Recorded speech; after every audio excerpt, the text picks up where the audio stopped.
This video is on how Python files are organized internally.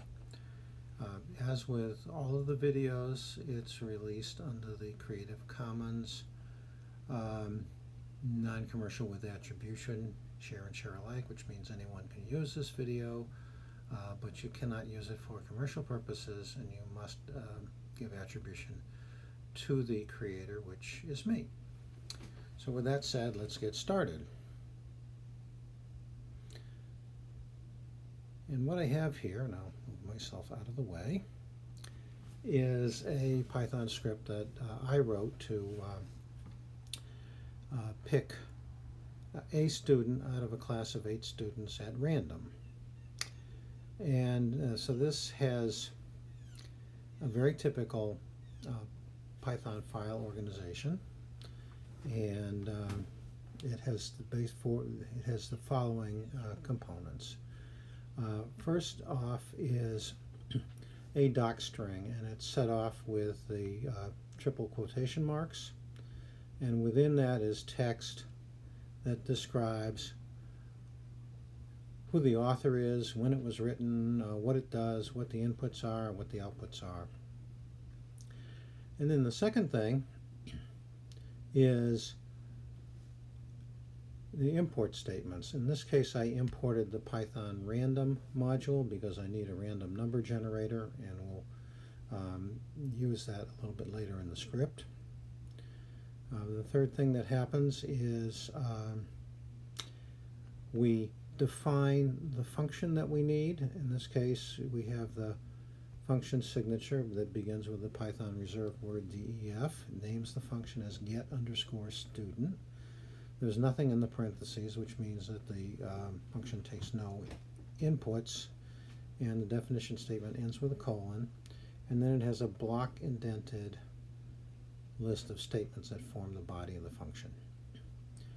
So up to this point, we've imported stuff, we've defined a function, but we haven't actually, none of this code actually executes in the sense of running any of the instructions. And so the last part, which begins with this if statement, and the purpose of this if statement is just to determine whether this code was called directly from the Python interpreter or whether it was imported. If it was called by the Python interpreter, the variable double underscore name double underscore will have the value main, and so if that's the case, we want to execute it. So here, following that is the actual code that gets executed. The first thing is we say we want to initialize the random number library, so we have a call to the seed method in the random library. Then we define a list, which is a list of 8 strings. Lists, as you recall, are 0-based, so that the very last one is accessed by class list square bracket 7 close square bracket, and that would return Patrick. And then the last thing we do is we call the getStudent function, and I've called it inside a print statement.